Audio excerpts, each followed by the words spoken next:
제1논제. 우리의 주여 선생이신 예수 그리스도께서 회개하라 명령하셨을 때 그 뜻은 신자의 모든 삶이 돌아서는 것이다. 이 이야기는 제가 앞서서 몇 번에 걸쳐서 말씀을 넘겨가도록 합니다. 2조. 이 말씀은 사제가 집례하는 고해성사, 즉 죄의 고백과 보속으로 이해될 수 없다. 이거 다 연결되어 있는 거죠.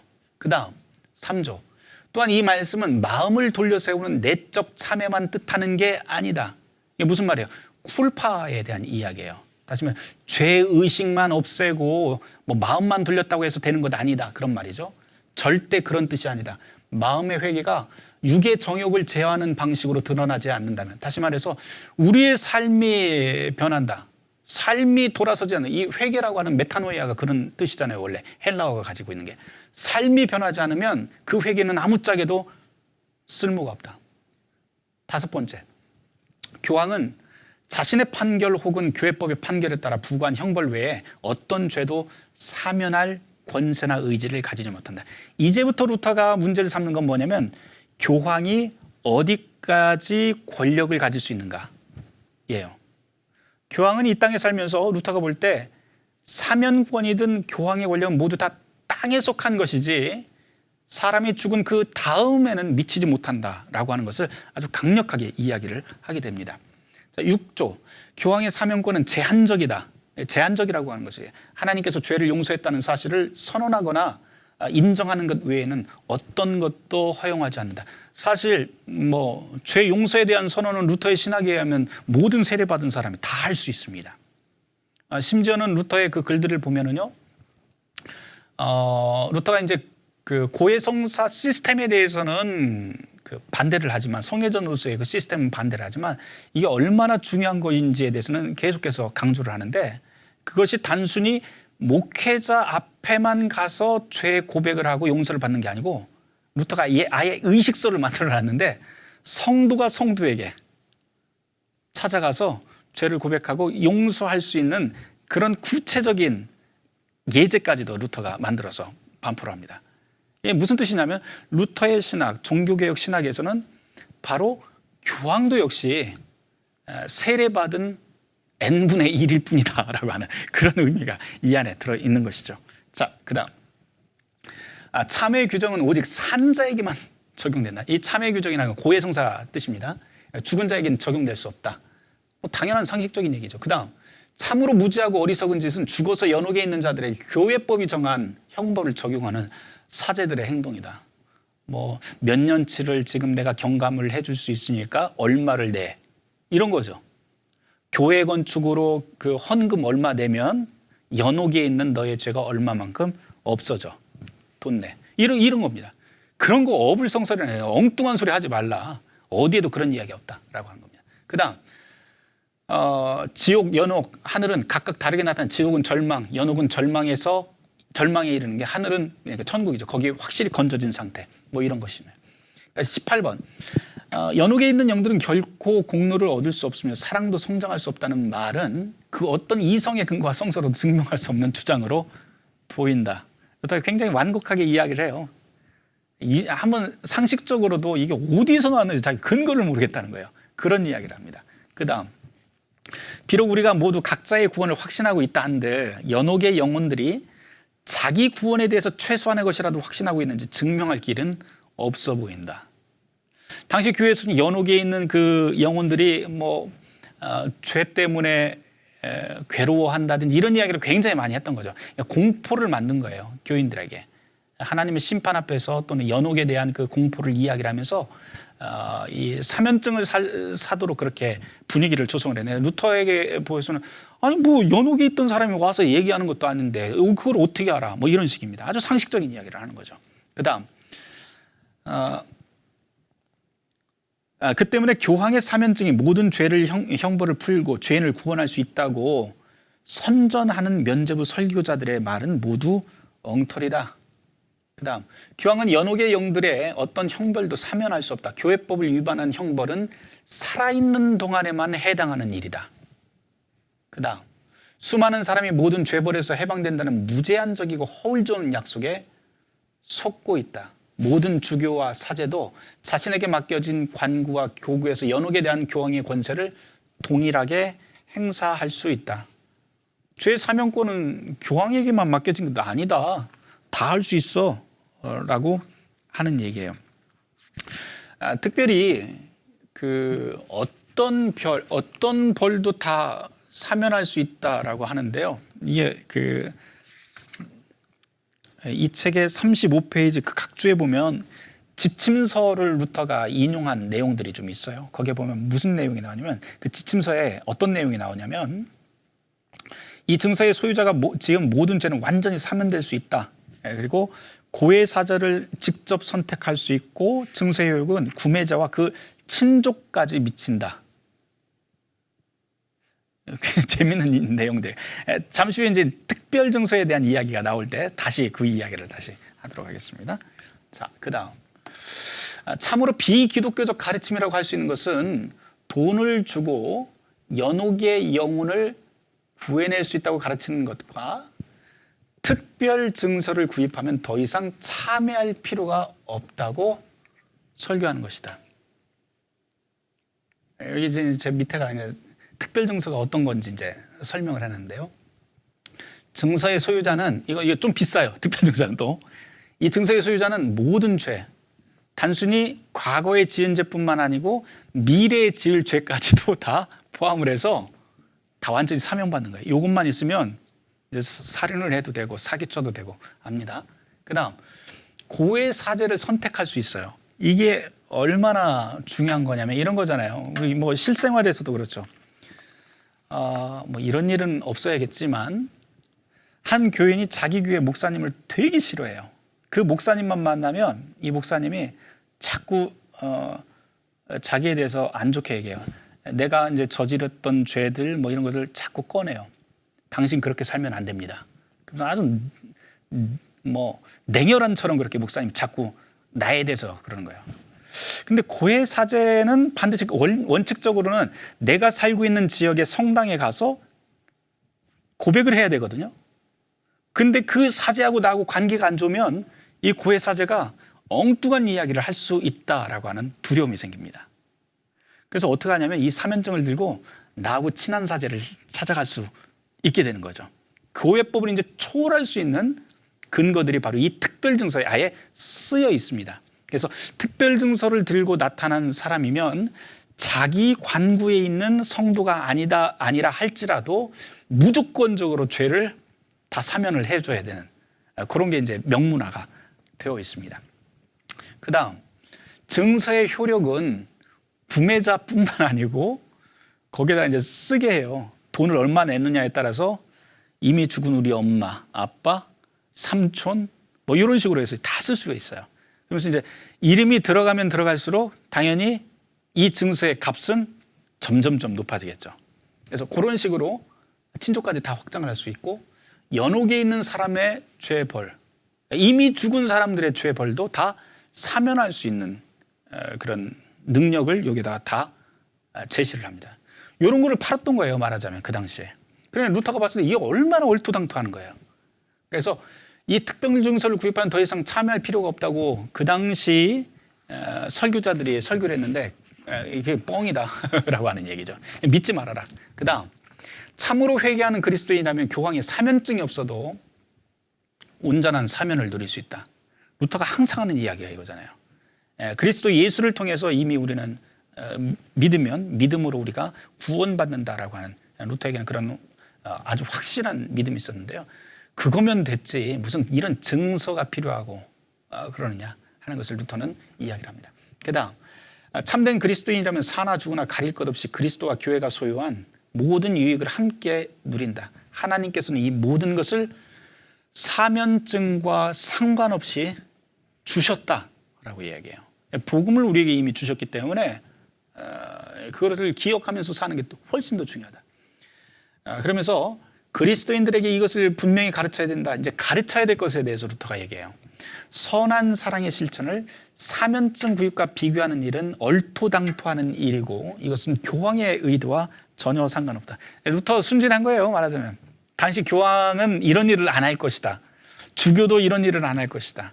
진짜 문제는 이것을 팔고 있는 요하네스 tetzel과 그 사면증 판매자들, 판매 설교가들이 문제지 그 위에 계신 이 고매하고 거룩하신 분들은 이런 생각을 안 하셨을 거다. 그러니까 그분들한테 이거를 직고를 하면 이 모든 상황을 다 바로잡을 것이라고 루터는 생각을 했던 것이죠.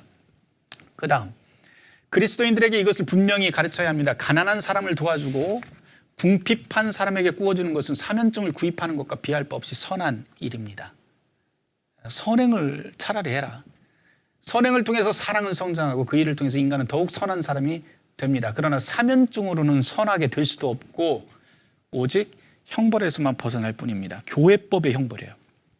그 다음 그리스도인들은 이것을 분명히 가르쳐야 되는데 궁핍한 자를 지나치면서 사면증을 구입하는 사람은 교황의 사면이 아니라 하나님의 진노를 사들이는 것입니다. 이 대목은 우리가 좀 깊이 생각을 해야 될 것 같아요.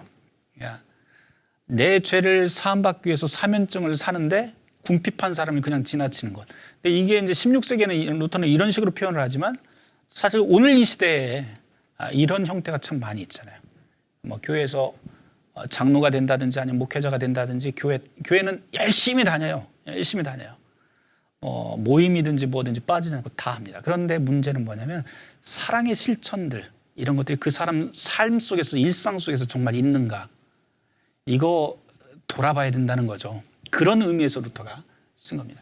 그 다음 다시 가르쳐야 돼요. 재산이 풍족한 사람이 아니라면 가족을 위해 필요한 것을 저축할 의무가 있고 사면증 구입에 낭비해서는 안 됩니다. 매우 실제적인 거죠. 이거는 우리 건축 헌금으로 바꿔놔도 되지 않을까 그런 생각까지 들 정도예요. 저는 이게 그렇습니다. 그 다음 그리스도인들에게 이것을 분명히 가르쳐야 됩니다. 사면증 구입 여부는 선택사항이지 강제할 수 있는 일이 아닙니다. 이걸로 뭐 협박하지 마십시오. 그 다음 그리스도인들에게 이것을 분명히 가르쳐야 되는데 교황이 사면증을 발행하면서 진실로 원하는 것은 사람들이 가져오는 돈이 아니라 더욱 경건한 기도를 필요로 하는 것입니다. 되게 순진해요. 그런 거 보면. 사실 교황은 돈이 필요했는데.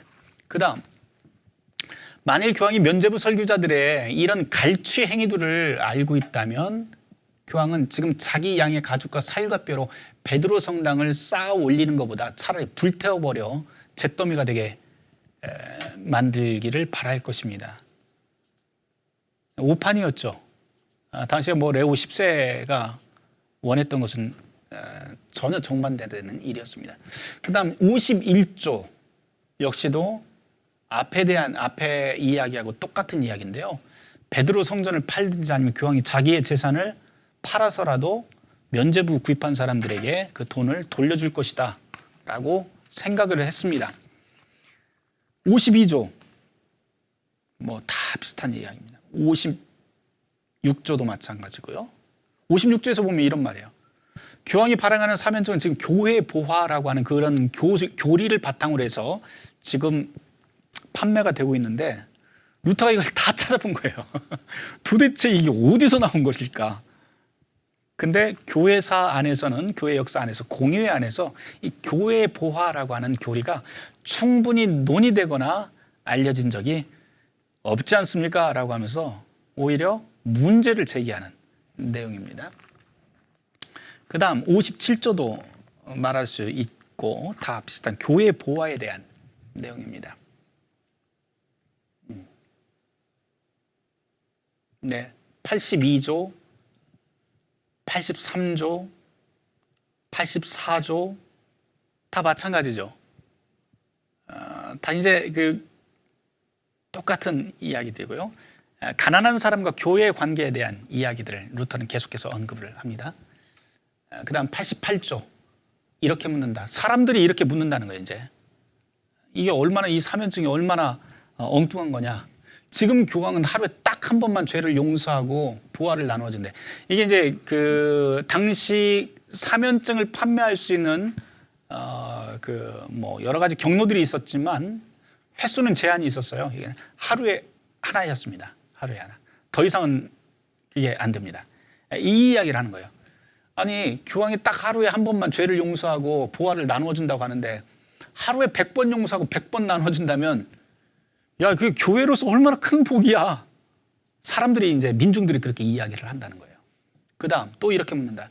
교황의 사면증은 돈이 아니라 사죄를 통한 영혼 구원의 목적이 있다고 하면서 왜 옛날부터 발행된 사면증 증서들과 사면 선언들의 효력을 모조리 정지시키지 않는가? 예전의 사면과 지금 사면은 효력이 다르다는 말인가? 전 대사에 대한 이야기예요. 11세기에서부터 13세기까지 팔렸던 대사들 가운데 한 대사, 다시 말해서 임시적인 용서 증서, 사면증 말고 전대사라고 하는 모든 죄를 사하는 전대사가 팔린 적이 있었거든요. 그런데 그런 전대사가 팔렸다고 그러는데, 전대사가 팔렸다고 하면 지금 죄가 없을 것 아니에요. 그 사람들에게는, 그 구입한 사람들. 그런데 이것을 정지를 시켜버린 거예요. 그리고 다시 팔아요, 이거를. 도대체 이게 뭔가 앞뒤가 맞지 않잖냐, 그 이야기입니다. 그 다음 90조.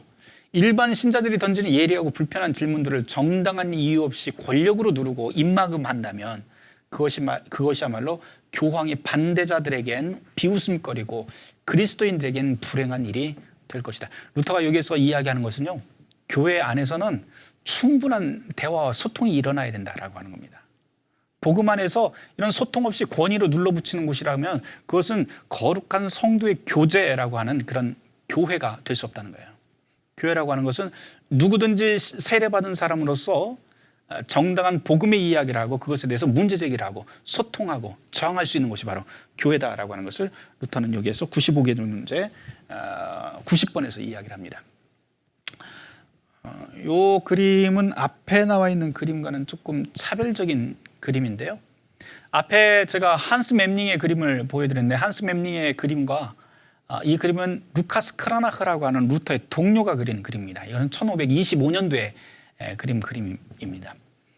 이 그림에 좀 특징이 있어요. 앞에 한스 mem링의 그림에서는 천국과 지옥이라고 하는 것이 분명하게 갈려져 있었는데, 루터의 종교개혁 동료였던 루카스 크라나흐는 이 천국이라고 하는 곳이 어떤 천국과 지옥이 엉뚱한 곳이 아니고 바로 우리의 이 땅에 같이 있다라고 하는 것을 이렇게 표현을 합니다. 또 한 가지, 이게 개신교 신학인데요. 또 한 가지 보면 앞에 한스 mem링의 그림에서는 예수님 주변에, 제가 다시 좀 올라가 볼까요?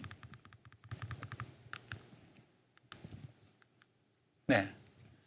아직까지 뭐 1470년도 뭐 이 어간에 그려진 그림이기 때문에 아직까지 이제 중세적인 교회, 중세교회의 그런 그 잔재라고 할까요? 그런 사상들이 여기에는 그대로 남아 있습니다. 보면 예를 들어서 이런 거예요.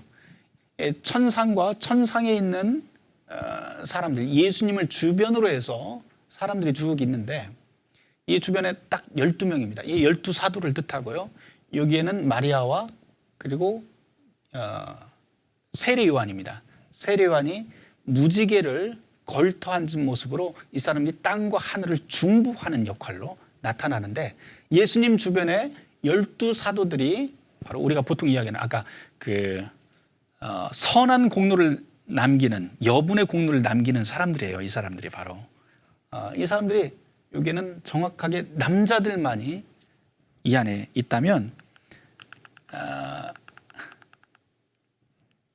이 루카스 크라나흐의 그림에서 보면 예수님 곁에 중보자로서 이 사람, 이 둘이 있기는 하지만 여기에는 12사도가 아니고 양쪽에 12명이 훨씬 더 넘어버립니다. 거기다가 여성들의 모습들이 나타나는데, 이 여성들이 한 계급이 아니고 뭐 여러 계층의 사람들이 한데 어울려져 있고 남자들도 있는 그런 모습들을 보면서 교회 안에는 다양한 사람들이 함께 어우러질 수 있다라고 하는 것을 또 보여주는 좀 개신교적인 특징이 있는 그런 최후의 심판에 대한 그림이라고 할 수가 있습니다. 종교개혁 3대 논문 이야기를 조금 하려고 그러는데요. 이 종교개혁 3대 논문은 제가 여러분들에게 혹시 모르겠어요. 이 가능하다면 제가 문서로 좀 만들어 놓은 게 있는데, 이 문서를 크로스로드 측에서 좀 나눠줄 수 있으면 참 좋겠다 싶습니다. 가능할까요, 이게? 네? 네네. 네, 그렇게 하면 여러분들이 읽어보시면 좋을 것 같은데요.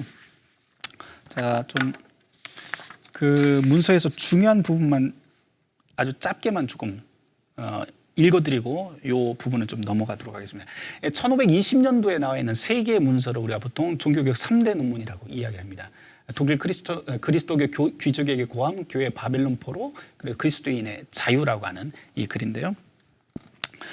제가 이거 한번 2페이지에 있는 거 한번 읽어드리도록 할게요. 이와 같은 저항은이라고 하는 부분부터 좀 이야기를 해볼게요. 1517년 10월 31일 95개조 논제에서 갑자기 종교개혁이 시작된 것은 아니다. 시대적 요구가 루터를 그곳으로 밀어붙였는데 잘 알려졌다시피 2세대 개혁가인 칼뱅과 달리 루터는 종교개혁자가 되려고 일어선 인물이 아니다. 칼뱅은 종교개혁자가 되려고 일어났지만 루터는 절대 그렇지는 않고요. 어쩌다 보니까 어쩌다 개혁자가 된 사람이 루터입니다. 내 표현대로 하자면 하나님의 발길에 제해 어쩔 수 없이 그 자리에 서게 되는 것뿐인데 1517년도부터 1530년도까지를 종교개혁의 전성기라고 계산한다. 이 시기 루터의 논조를 추적해 나가다 보면 이런 결론은 거의 확실해지는데 대학 교수 시절에 시편, 로마서, 갈라디아서 강해를 통해서 하나님의 은혜 그리고 하나님의 의에 대한 이해가 생겼고 성서에 대한 이해와 교회의 현실이 합치되지 않자 교회라고 하는 것과 성서에서 자기가 배운 하나님의 나라, 하나님의 복음이 너무 다르다. 이 현실의 괴리감을 느낀 거예요. 그러자 신학 교수였던 루터는 95개 논제를 대학 게시판 격인 비텐베르크 성체교회에 붙이게 되면서 목적은 뭐였냐면 뭐 교회를 개혁한다 이런 거 아니었어요. 그게 아니고 토론이었습니다. 우리 한번 이런 문제가 있는데 같이 토론을 좀 해봅시다라고 하는 토론이었다. 그러나 중세 말기에 등장하는 흑사병, 르네상스 인문주의, 대학 개혁운동, 구텐베르크의 인쇄술, 또 독일의 피폐한 상황과 맞물려서 개혁의 물꼬가 트이게 되는데요. 그때만 하더라도 로마 교황청에서는 이것을 그리 대수롭게 생각을 안 했습니다. 그 후로 그때만 하더라도 교황청에서는 그냥 독일의 수도사 한 명, 이름 모를 수도사, 시골뜨기 하나, 뭐 이 정도 생각을 했던 거예요. 그 후로 루터는 1518년 어떤 일이 생기냐면 17년도에 이것을 하자마자 95개조 논제가 이제 독일 내에 확 퍼지게 되죠. 그래서 18년도 이듬해에 아우스부르크 청문회에 소환이 되고요. 그리고 1519년도에 요하네스 에크와 라이프치히에서 논쟁을 하게 됩니다.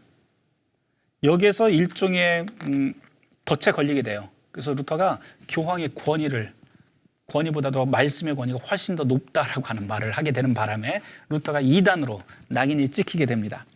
그래서 결국 1520년에 6월에 교황청에서 교황 레오 10세가 파문 예비칙서인 주여 일어나소서라고 하는 파문 예비칙서가 공표가 됩니다.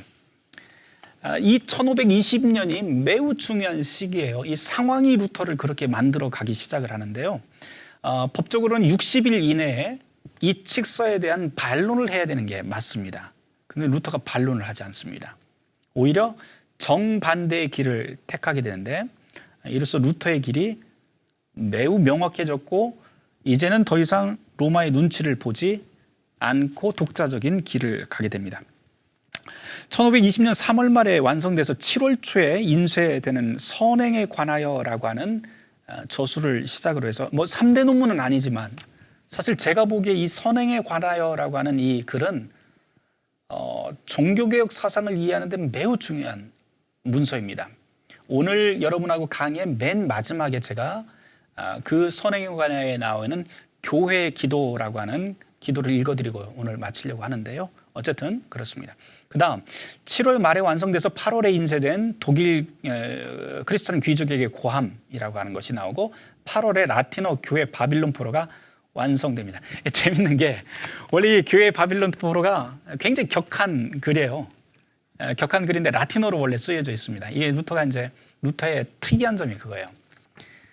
식자층을 위해서는 라틴어를 쓰고 그 똑같은 내용을 가지고 독일어로 쓸 적에는 완전히 시장통언으로 사용을 합니다. 그러니까 이게 루터는 소통의 달인이었던 거예요. 하시면서 뭐 찌라시도 사용을 하고 매체를 사용하는 데는 아주 탁월한 사람이 바로 루터였죠. 아마 지금 정도 루터가 나타난다 그러면 인터넷을 매우 최첨단으로 활용했을 사람이 루터가 아니었을까라고 할 정도로 루터는 이 매체의 미디어에 대한 감각이 아주 뛰어났던 사람이 바로 루터입니다. 실제로 그 당시에 구텐베르크의 활자술이 금속 활자술이 나오기는 했지만 루터 이전에는 그리 활용이 되지를 않았었어요. 활용이 되지 않고 오히려 루터가 이 금속 활자의 그 파괴력을 보여준 그 아주 중요한 인물로 역사에서는 부각이 됩니다. 그 다음 읽어보죠. 11월에는 그리스도인의 자유가 발표가 되는데 일단 10월에 그 식자층을 위한 독일어 라틴어판이었지만 10월에 독일어판이 인쇄가 됩니다. 근데 이 교회의 바빌론포로 독일어판은 루터가 쓰지 않았어요. 루터가 쓰지 않고 루터의 대적자였던 토마스 무르너라고 하는 사람이 이 번역을 해서 출간을 합니다. 왜 출간을 하냐면 너무 격한 말들이 나오니까 토마스 무르너가 생각할 때 루터 참 어이없는 사람인데 사람들이 이거를 독일어로 읽으면 루터의 사상이 얼마나 바보 같은 것인지 분명하게 알게 될 것이다 라고 하는 마음으로 라틴어판을 독일어로 옮기게 됩니다. 근데 이게 난리가 난 거예요. 사실은. 이것 때문에 오히려 독일 내에서 어마어마한 인기를 누리게 됩니다. 루터가. 자, 그 다음 보도록 할까요? 그 다음에 11월 달에 그리스도인의 자유가 나오게 되는데 이것은 이제 루터의 기존의 글과는 그 뉘앙스가 전혀 다른 뉘앙스가 품어져요. 되게 엄청나게 아름답고 수려한 문장들이 이 그리스도인의 자유에 나오게 되는데요. 그래서 이것은 사람들이 생각할 때 루터가 안 썼을 것이다 라고 이야기하는 사람까지 있을 정도입니다. 근데 이게 나오게 된 배경 중에 하나가 당시에 루터의 고해사제니까 멘토로서 역할을 하고 있던 요한 슈타우피츠가 루터 때문에 굉장히 골머리를 앓다가 지금으로 말하자면 그 수도원 개혁 원장이었었는데요. 지금으로 말하면 뭐 노회장 정도 될 것 같은데 노회장직을 자기가 그만두게 됩니다. 그래서 일선에서 물러나 버려요. 왜 물러났냐면 이 루터의 바벨론포로 독일 귀족에게 고함이라고 하는 글이 너무 격하다 보니까 교황청에서 루터를 교황청까지 끌고 오라고 하는 명령을 내리게 되는데 바로 이 요한 슈타우피츠에게 내리게 됩니다. 그러니까 슈타우피츠 입장에서는 아들 같은 사람이고 루터가 수도원에 있을 때부터 자기의 그 아들같이 이렇게 아주 가까이 있었던 사람을 자기 손으로 로마에 데리고 가서 죽인다고 생각을 하니까 이걸 참지를 못했던 거예요.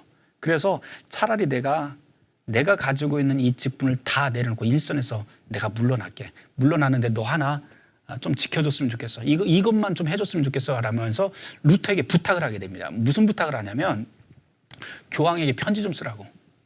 어떤 편지냐면 네가 지금까지 했던 모든 일들이 교황을 깎아내리기 위한 그런 작업이 아니고 교회를 위한 것이었고 그러니까 네 의도를 좀 순화해서 좀 아름답게 좀 글을 좀 써라. 그래서 루터가 쓴 글이 바로 그리스도인의 자유입니다.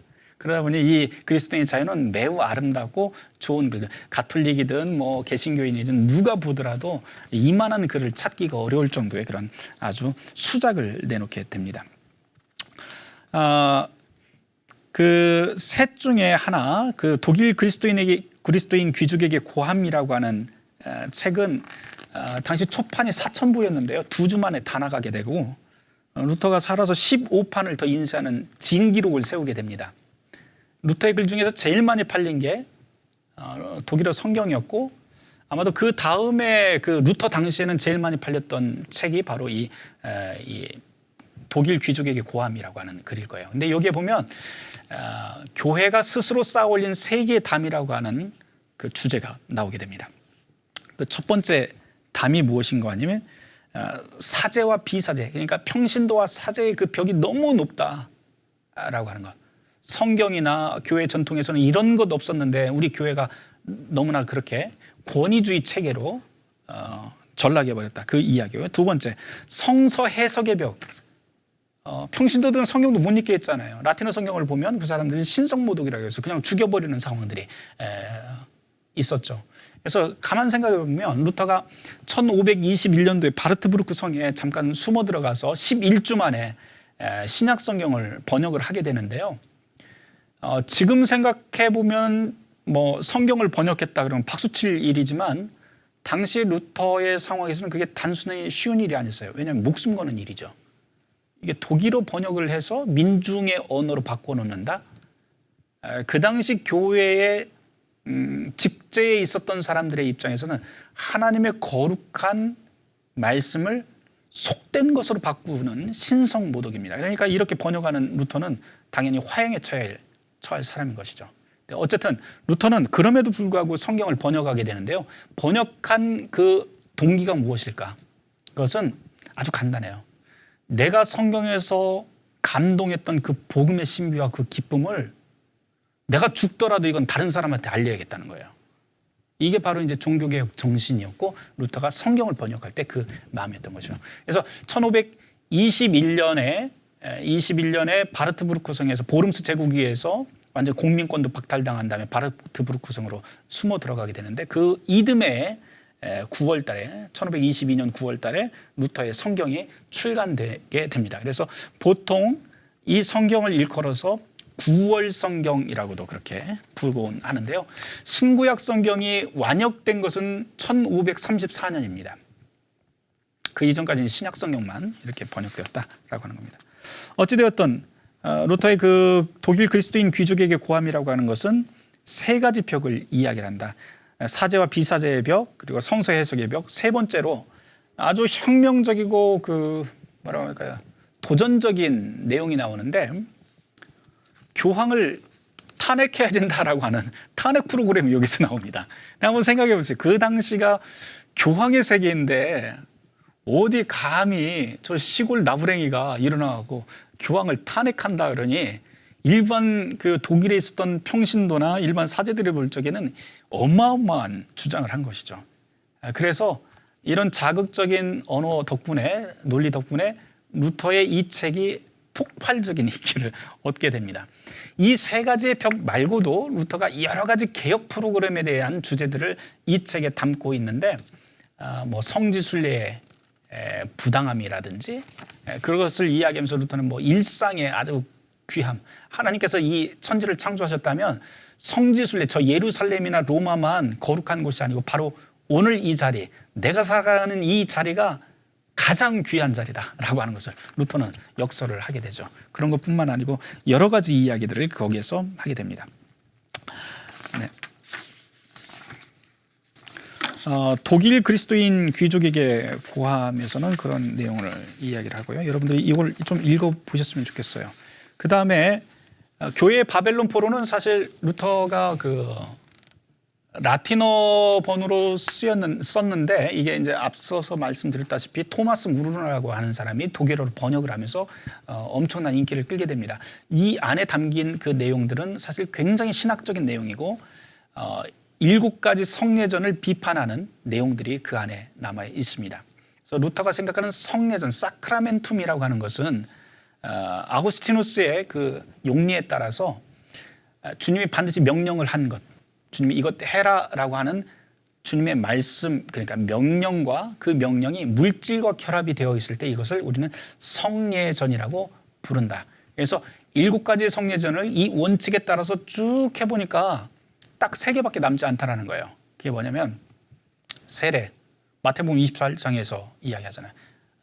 땅끝까지 가서 세례 주고 그 다음에 내 증인으로 세워. 그 다음에 나온 것이 성만찬. 성만찬이야 뭐 주님께서 잡히시던 밤에 떡을 떼서 뭐 이것은 내 몸이다. 나를 기억하여 너희가 모일 때마다 이것을 나를 기억하여 행하라라고 하는 그 말씀. 성례전 제정의 말씀이 있죠. 그 제정의 말씀이 있기 때문에 이것은 명령으로 다 됩니다. 그리고 서로 용서하라라고 하는 예수님의 말씀이 계속 나오잖아요. 그래서 주님의 명령으로 따졌을 때 딱 3가지만 있다는 거예요. 세례, 성만찬, 죄 용서.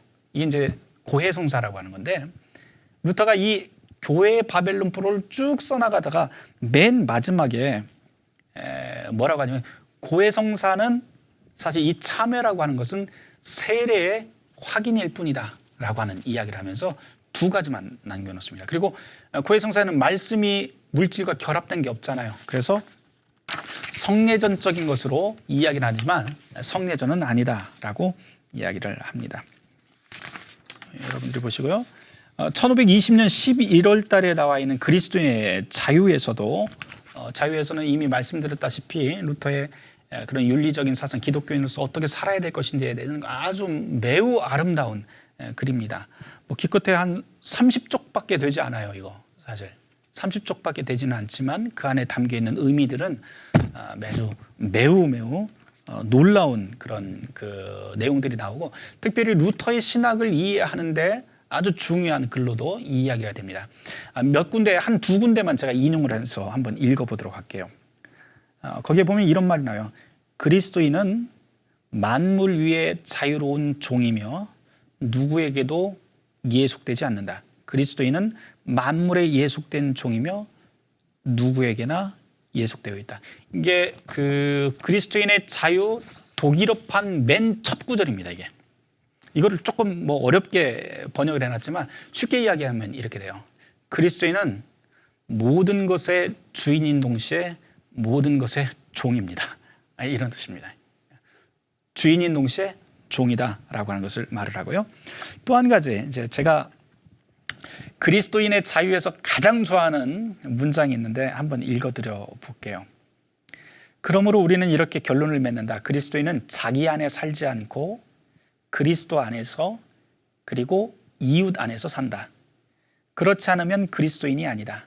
그리스도인은 믿음으로 그리스도 안에 살며 사랑으로 이웃 안에 산다.